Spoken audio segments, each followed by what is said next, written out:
শেখ হাসিনার কন্যা সাইমা ওয়াজেদ পুতুলকে দীর্ঘকালীন একটা ছুটিতে পাঠানো হয়েছে, এরকম একটা নিউজ আমাদের সামনে এসছে। আমরা দীর্ঘদিন থেকে বলছিলাম শেখ হাসিনার কন্যাকে ডব্লিউএইচওর রিজিওনাল যে ডিরেক্টরের পজিশন সেখান থেকে বাদ দিতে হবে, দিতেই হবে। এটা শুধু যে শেখ হাসিনার কন্যা বলে নন, বাংলাদেশে এই পুরো বিভৎস দুর্নীতি এবং অপশাসনের অংশ হিসেবে তাকে সেটা করতে হবে। আমরা একটু পেছনে যাই। হঠাৎ করে দেখা গেল এরকম একটা পজিশনে সেই নারীকে বসানোর জন্য উন্মাদের মতো সব কিছু দিয়ে চেষ্টা করছে ভারত। তার সাথে কম্পিটিশন যাচ্ছিল, যার সাথে তিনি নির্বাচন করেছে। রিজিওনাল অঞ্চলে কতগুলো ভোট আছে, সেই ভোটের ভিত্তিতে নির্ধারিত হয় কিন্তু তিনি কে সেই পদে যাবেন। তার সাথে কন্টেস্ট করছিলেন নেপালের একজন, যিনি দীর্ঘদিন বহু বছর ডব্লিউএইচওতে কাজ করেছেন। শুধু না, এই সেক্টরে তার দুর্দান্ত একাডেমিক পড়াশোনা আছে। কিন্তু না, ভারত শেখ হাসিনা কন্যাকে এই পজিশনে বসানোর জন্য উন্মাদ হয়ে চেষ্টা করেছে এবং তারা সফল হলো। আমরা তখন এটা অনুমান করতে পেরেছিলাম তারা আসলে শেখ হাসিনার উত্তরসূরিকে ট্রেনিং দিচ্ছে।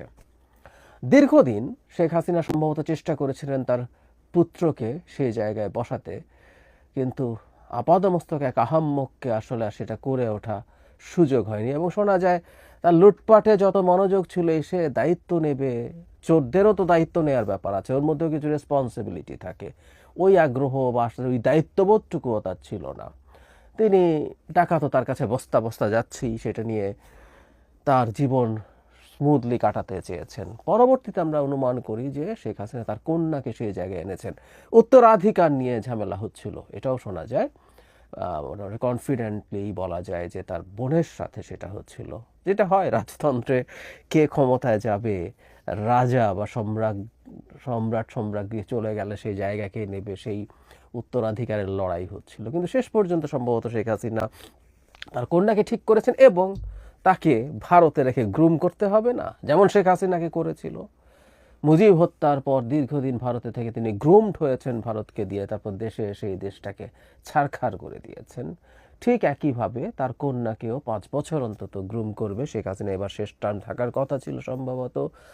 তারপর তার কন্যা এসে হাল ধরবেন। বেশ খানিকটা কম্বোডিয়াতে হুন ম্যানেট যেরকম হুন সেনের দায়িত্ব নিয়েছেন, সেই রকম এসে 2 নম্বরই। আমি নর্থ কোরিয়ার কথা বলি না, ওখানে তো নির্বাচন নাই। কম্বোডিয়াতে এখনও কাগজে কলমে নির্বাচন আছে।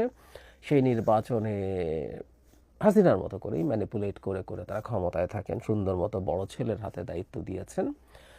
তো ঠিক একই রকম ঘটনা ঘটানোর প্ল্যান ছিল, সেটা শেষ হচ্ছে। এবং বাংলাদেশ সরকারের দিক থেকে এই ব্যাপারে পদক্ষেপ নেওয়ার জন্য আমরা দীর্ঘদিন থেকে বলছিলাম। সর্বশেষ যেটা হয়েছে যে দুর্নীতি দমন কমিশন তার বিরুদ্ধে অভিযোগ এনেছে। সেই অভিযোগের যৌক্তিক ভিত্তি আছে, এটা চোখ বন্ধ করে আমরা বলতে পারি। সেটার ভিত্তিতেই সম্ভবত এই কাজটা তাকে দীর্ঘমেয়াদী ছুটিতে পাঠানো হয়েছে। এবং আমরা অনুমান করি যে সেই ব্যাপারে তারা খোঁজ খবর করবেন এবং আমরা আশা করি শেখ হাসিনা কন্যা এই পদে আর থাকতে পারবেন না। সরকারের কাছে আমরা চাইব সরকার তার চাপ ক্রমাগত চালিয়ে যাবেন, এটা থামানো যাবে না। এই নারীকে এই পদ থেকে বহিষ্কার বা উচ্ছেদ করার আগ পর্যন্ত কোনোভাবেই থামা যাবে না। সরকার তার সর্বশক্তিতে এই চেষ্টা করে যাবেন, সেটা আমাদের দিক থেকে এক্সপেকটেশন। শেখ হাসিনার পরিবারকে যেখানে যেভাবে যতটা ঝামেলায় ফেলা যায়, তাদের জীবনকে যতটা দুর্বিষহ করে তোলা যায়, আইনি পথে আমরা ইনসাফে বিশ্বাস করি, আমরা সেই চেষ্টা করে যাব। আমাদের সরকার থেকে সেই চেষ্টা করে যেতে হবে। এই সরকার না, ভবিষ্যতের সরকার, প্রতিটা সরকারকে একই কাজ করে যেতে হবে। এই দেশের জনগণের উপর বছরের পর বছর যে বিভৎস রকম নিপীড়ন অন্যায় চালিয়েছে, যেভাবে এই দেশটাকে ধ্বংস করে ফেলা হয়েছে, আমরা যা যা করার কথা বলছি এগুলো কোনোটাই তার মাসুল হয় না। কিন্তু আমরা আমাদের জায়গা থেকে যেন এই চেষ্টাটা চালিয়ে যাই, এই চেষ্টাটা করে যাই। সাইমা ওয়াজেদ পুতুল কোনোভাবেই এই পদে যেন থাকতে না পারে। এছাড়া যদি না পারে, সেটা আমাদের একটা বিজয় হবে। এবং শেখ হাসিনাদের মতো মানুষের কাছে এই ধরনের প্রতিটা পরাজয়ের গুরুত্বপূর্ণ সিম্বলিক ভ্যালু আছে।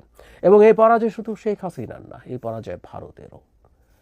ভারত তাকে একেবারে তার মতো করে ওখানে নিয়ে বসিয়েছে, তার ইচ্ছায় বসিয়েছে, তার মতো করে গড়ে তোলার জন্য বসিয়েছে। সুতরাং ভারতকেও একটা পরাজয়ের অনুভূতি আমরা দিতে চাই।